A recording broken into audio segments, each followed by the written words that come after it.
party last night, we were joking that everybody looks a bit disoriented over these few days.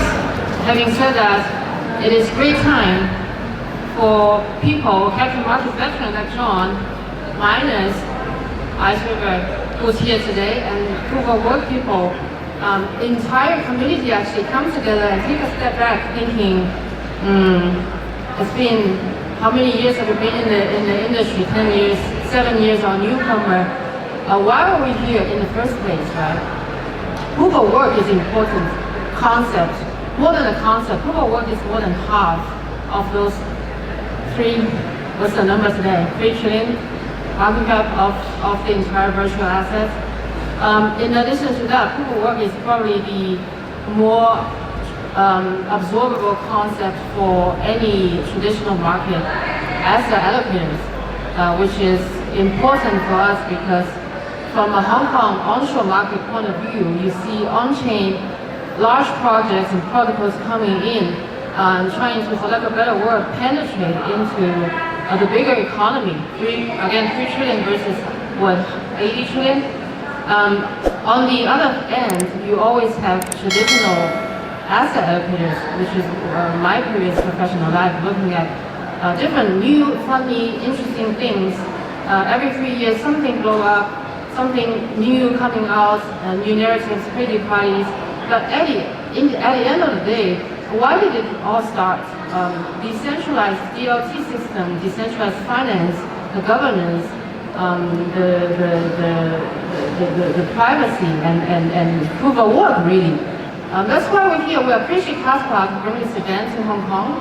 As an onshore Hong Kong, Invest Hong Kong is a government body that we always supported kaspa as being a builder-focused, culturally rich, and technologically always pursuing a protocol to Hong Kong. We also are thrilled to have a distinguished guest today, among which the absolute pillar of Hong Kong market galaxy, John. We have John today. And via BTC, Rob has always been closely working with kaspa Foundation, Larry and kaspa Media. So, can't wait. First question, everybody. What do you see, how do you define proof of work really as an asset class? And in terms of when capital look at proof of work, what's your one-liner explanation or pitch to the real world? I think that is the backbone, right, of the entire crypto space itself. When we look into proof of work, right, like we're primarily talking about Bitcoin, right? Like and Bitcoin makes up, it's the cornerstone of the entire market. It's where it's why this brings all this, like brings all us here together, and I think it's here to stay. And yeah, it's the backbone of the industry. Simple as that. Yeah, my short version of that is it's converting power into bits that are usable for lots of different reasons, and so it's consuming energy to produce something that retains some value on the back of it. Thank you. I think proof of works are very important because, as my esteemed colleague said, it's the foundation for everything that we know in Web3 and DeFi, firstly. But it really is a bridge between traditional finance and digital assets, right? And now it's post-election narrative, but beyond that, whether you know or you may not know that Bitcoin and other proof of works have been the stake, the actual liquidity, and now it's an inseparable part of our daily lives, both from TradFi and DeFi. So if we go to proof of work, think about security, think about complete resolution and consensus. And again, like my other colleague said, mine blocks on power. It's not relying on a chart, it's a tangible asset, and based on its mining and scale, it's a scarce asset. So that's my definition of proof of work. Excellent. Hey, thanks guys. It's a pleasure to be here.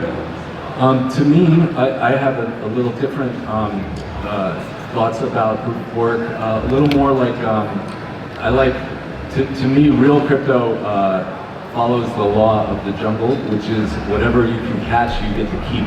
And that's the part about proof of work that really means the most to me. It's like whatever you can pull off, however you can figure out to get more, it's totally fair, you know, it's real competition, and that's what I like about it myself. My apologies.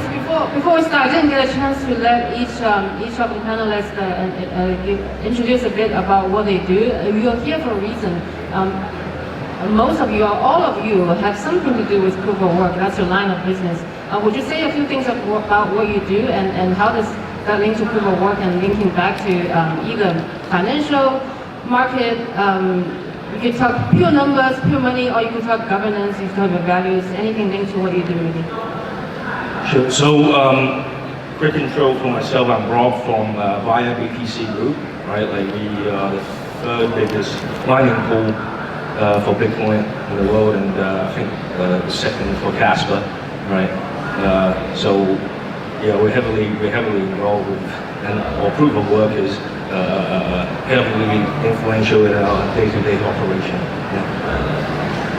Yeah, I'm John Cahill. I run Asia for Galaxy Digital. There are very few things across the spectrum of crypto that we don't do.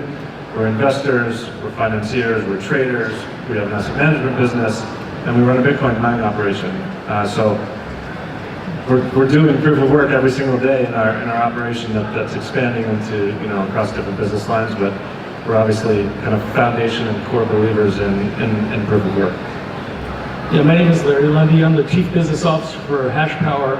HashPower is one of the largest mining aggregators in the world as well, with 80,000 plus proof of work miners and 13 data centers now. We're a top 3 ISFC contributor with 1,000 megawatts of power production on 4 nations, or 4 continents, I'm sorry, with a focus on responsible and viable Bitcoin and proof of work production.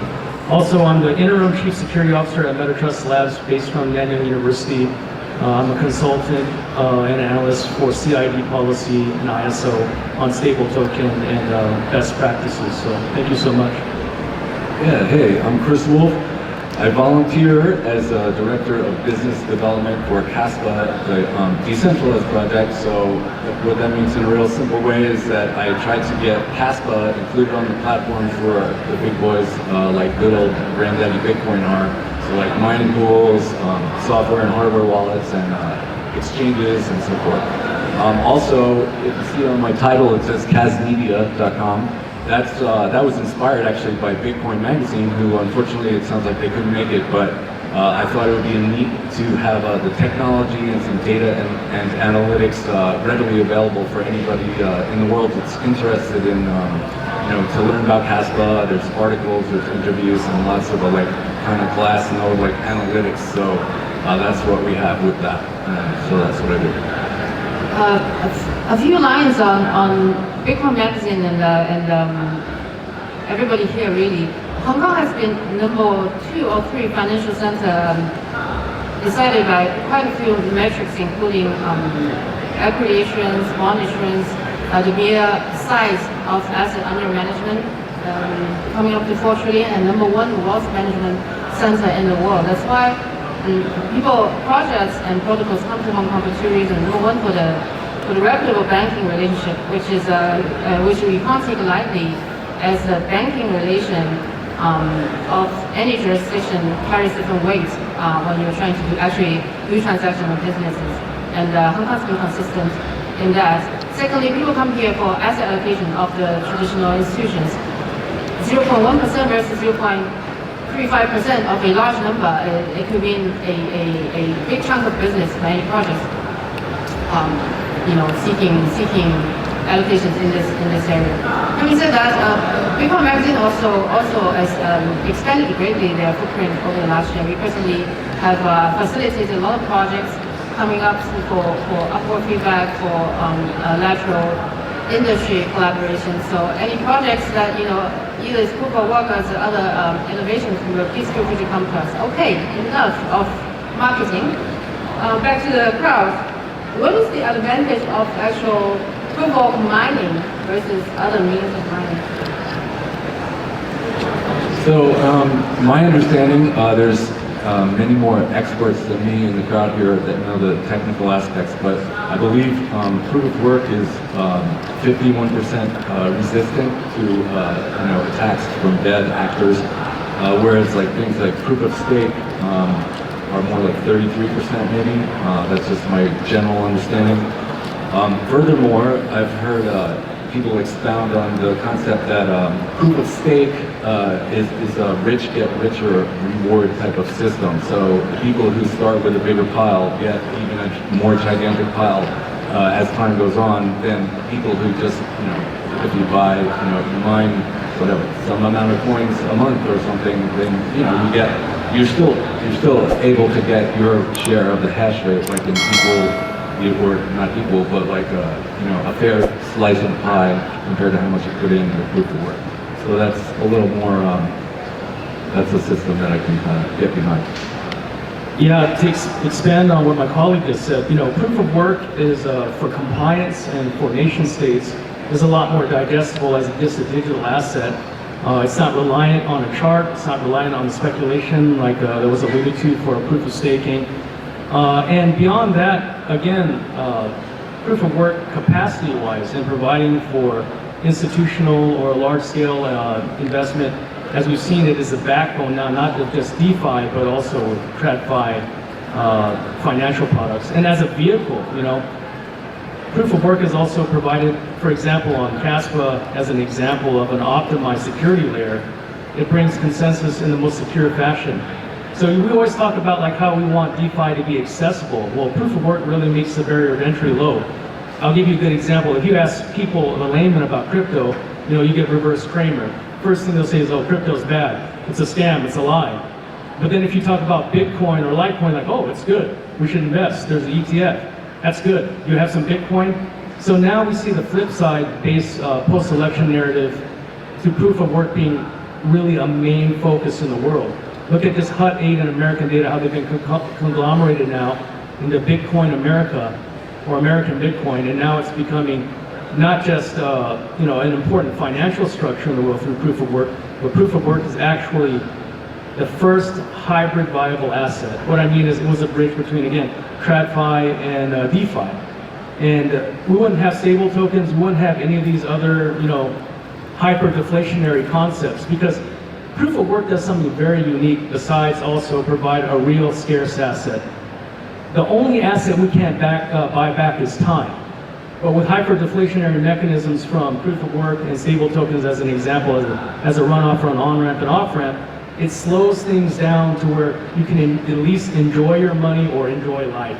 So I think on a practical application, I think that's one of the greatest joys of proof of work, that it doesn't use people as exit liquidity, and then also its hyper-deflationary nature and the scarcity is there. Bitcoin at 6.6%, and before we had 8.5% available for miners for sale for Bitcoin. But actually long order books and custodial systems are buying up most Bitcoin that's not even mined on an average with deposit, right? That's a little secret that many people don't know. Banking institutions and financial institutions are, buying up most of the supply. So that's why kaspa and DAG, Litecoin, both mathematically superior and fix a lot of the fractionalization issues. Also our technology progenitors, right? So we have to absolutely fill that supply vacuum and have traditional financial systems continue, because we can't separate DeFi and TradFi as much anymore. Thank you for letting me speak. I want to be briefer.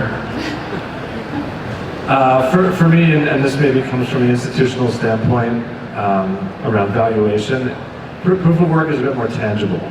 It's a bit more modelable. And so if you want to get more of these types of assets into traditional portfolios and pitch it as an asset class, there's a broad spectrum of product on the offer. I think the grounding in basic finance and math and the input of power in particular make it a little bit more of an easily more digestible, again, more tangible sort of path for someone doing more traditional analysis to add to a portfolio. A lot of times we're out here talking about what winning looks like in our space, and there's a lot of protocols out there, there's a lot of different options for investment, we just want to see it at the asset allocation table. And I think this is the proof of work idea is a little bit more digestible and tangible for getting that inclusion. Would you say that's the only thing that's effectively being talked about at the allocation table? Well, it depends on which cohort of investors you're talking about, right? You have permanent capital in the trillions of dollars in endowments and pension funds and sovereign states. I would say usually Bitcoin is the on-ramp for them, and then it kind of expands out from there. It's definitely not the only thing. That's, look at the U.S. talking about having a sovereign wealth fund and a Bitcoin reserve fund. It's usually the first port of call, but it quickly expands after that.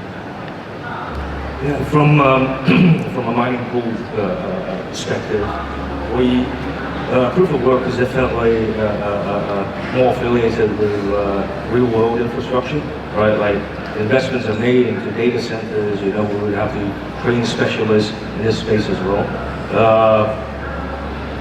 So unlike your proof of stake, right, which is just a digital process, I think from our perspective, it's definitely more tangible, as John said, and also I think it's actually better or more tangible contribution to GDP as well. Right? That's it. All right. Next up, for those who mine, for the miners, miner services and mining machines folks in the room, how do you balance the power, cost, efficiency, and the jurisdiction sort of, I wouldn't say arbitrage, but jurisdiction decision making in your line of work? If I can add to that, I think one of the bigger challenges is making sure that everyone's fed. I think that's one of the bigger challenges. I think that, like for example, Donald Trump, or President Trump made the statement that he wants to make America the mining aggregator of the world, cheapest power, most availability. And how does that happen? Well, I think there's an equilibrium. When it provides, when power is subsidized, it's better for everyone. Why? Because, I'll give you a good example. Mining in DeFi is not usually thought about as a vector for improvement. In Ethiopia, at their recent hydropower farm that many nations are a part of, what's been one of the byproducts of the Ethiopian government providing some tax subsidies and power subsidies? Well, jobs, 6 to 8 times their average wage of someone with a white-collar education in Ethiopia, and no more brownouts. So what does that mean? Constant internet, modernization of data centers for regular provisions of internet, unbanking the unbankable, as well as, again, hospitals having regular services and making a developing or a semi, I guess, in between developing mining apparatus to become whole, right?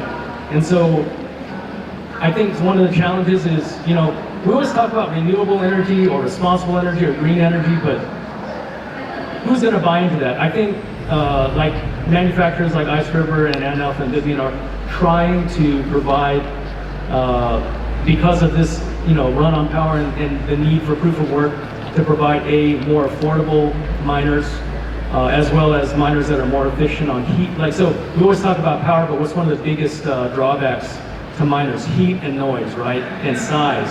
So I think in the last 5 years especially, we've had huge improvements on heat and dual purposing on the video card GPU processing, and that we're going to have more and more hybrid miners that provide better efficiency and can accept more different energy mediums. So.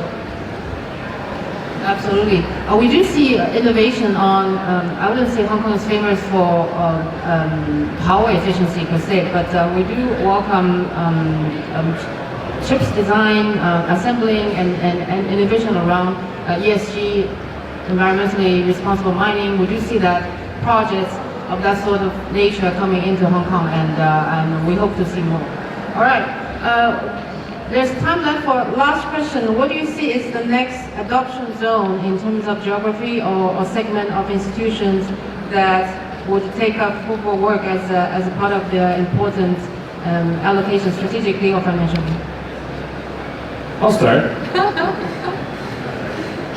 I don't have a strong view, but we're seeing some stuff that's going on in Bhutan, who's been mining Bitcoin for a long time. They're adding a spectrum of coins to their sovereign wealth program. They're creating a special economic sovereign state to drive technology innovation and certainly bring more of our type of business to the country. It's also an incredibly beautiful spiritual place to go and hang out. So that's definitely one to watch from my perspective. They're creating incentives.